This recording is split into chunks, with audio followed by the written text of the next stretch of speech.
broadcasting live from Houston, from the space city to the world. You are watching Now Media Television.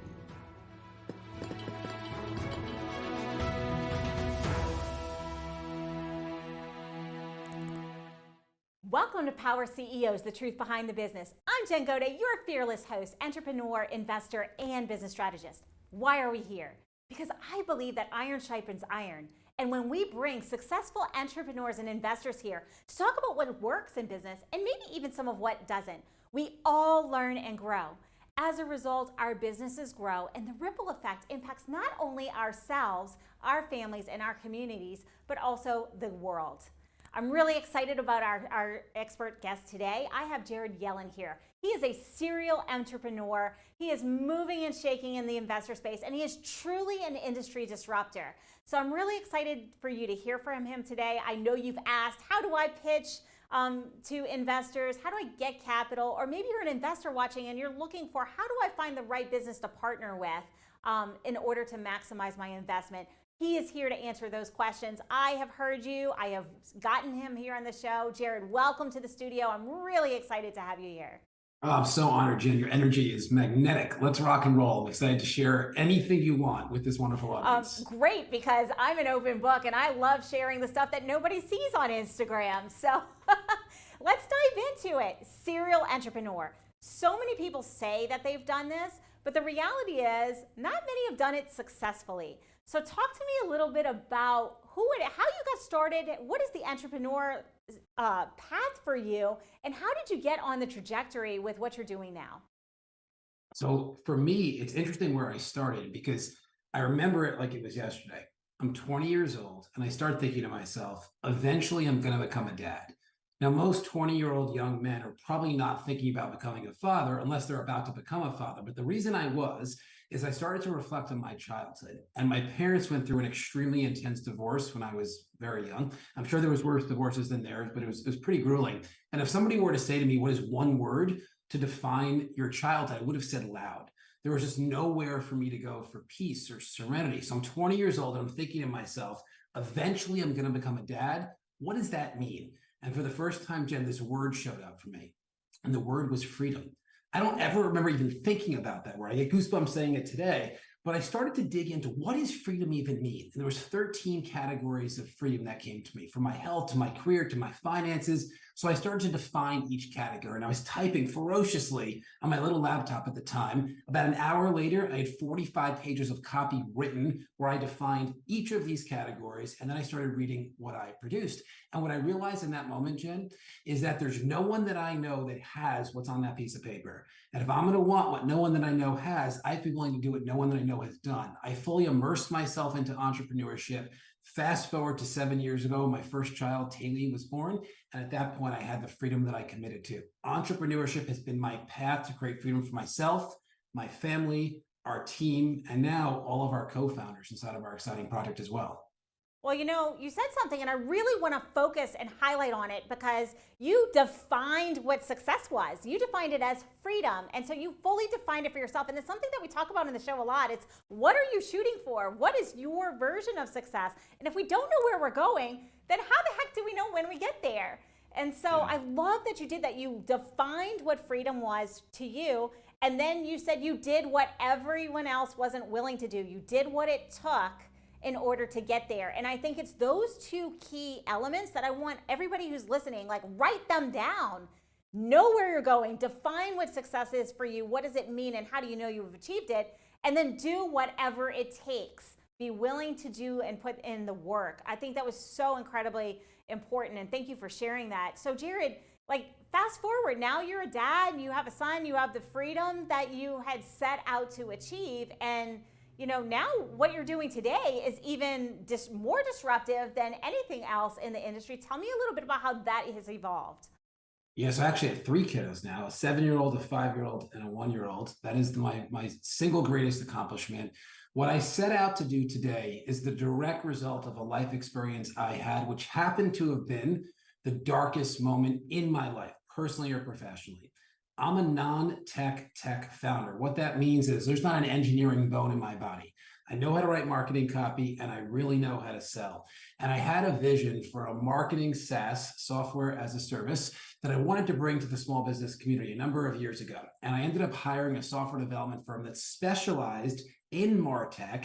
And they said to me, it's going to take 10 months and $750,000 to build the first version of your vision. And my challenge at that time, Jen, is I was relatively young and I was very well capitalized. I already had an exit at that point. I was running a very lucrative marketing agency. I didn't even know what fundraising was. So I'm like, I'm just going to self-fund it. So I did. And the 10 months and 750 turned into over 2 years and over $2 million. And then at the point of launching, it imploded. Oh, it imploded. My entire dream came crashing down. I remember when this happened, I did this exercise where I said there's a universal law that exists. And what the universal law states is that whenever you lose anything in life, you will always gain more than you lose. You just have to stop focusing on the loss and turn your literally shift your attention to what you gained. And what I gained in that moment became the catalyst for the rest of my career, which was the awareness and the understanding that you just can't outsource software development at that stage. You have to build your own dedicated team of engineers. I became fanatically focused on that. I hired a great CTO that knew how to build both domestic and international teams, and we started recruiting. Because of that decision, that is now an entity today called Synduit. We've scaled this company significantly, but it really became the catalyst for what I stand for. And what I stand for today is to eliminate pain and suffering in early stage tech. And we've launched a company called Project 10K, which is a venture ecosystem where we co-found tech companies with entrepreneurs that are at the idea stage who are extremely relevant, or we acquire software companies from engineers that have taken their vision as far as they can and they want to, and they want some liquidity. And then we take the most important responsibility, which is to build these companies. We have engineers, we have marketers, we have back office operators that are taking the responsibility to bring these products to market, validate them in the market, generate cash flow, pay out dividends to our shareholders, and then go on a journey for an exit. And so I want to highlight what you just said a little bit, because people who are I'm an investor and I'm accustomed to private equity, and there's venture capital and all. What you're doing is not just offering the capital, you're also offering the vehicle to hit these companies into their next growth phase, or to really launch. It's an accelerator for all intents and purposes.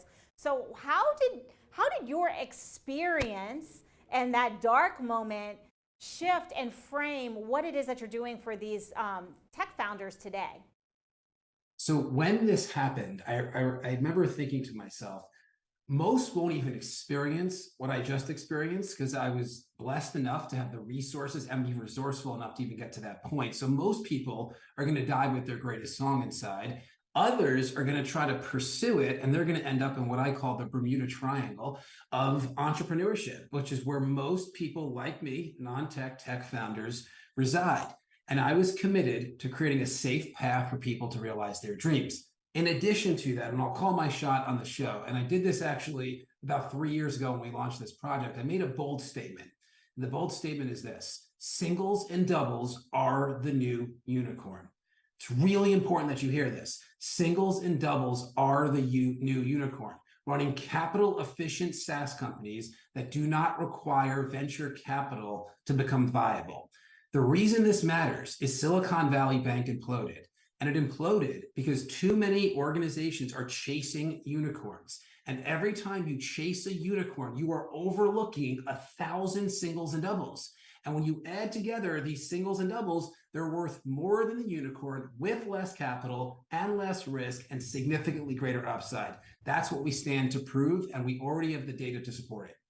And we are going to have to take a brief break in just a moment. So to kind of encapsulate what you just said, so many people also, when they're entrepreneurs, they think about, well, I'm going to have $1 billion exit, and they haven't even launched yet. And it's great to have that goal and vision, but really what you need to do is you need to get it right small, because if you don't have it right small in its first iteration at the basic unit level of economics structure, then scaling something that's not profitable, it means you're scaling that big fat zero and you're getting a whole lot of nothing or a lot of negative. And so what you said was so incredibly important, whether you're thinking about it from the investor standpoint or from the entrepreneur standpoint, because the reality is it's got to be right small. And when we take those base hits, like you said, you know, a bunch of base hits equals a whole heck of a lot of runs. So I wanted to just kind of summarize that, because it's so incredibly important that you get it right. You look for what is going to be profitable at the small phase, and that's your foundation to growth. I really love that you said that. And so we are going to take a very brief break, but we will be right back after these messages.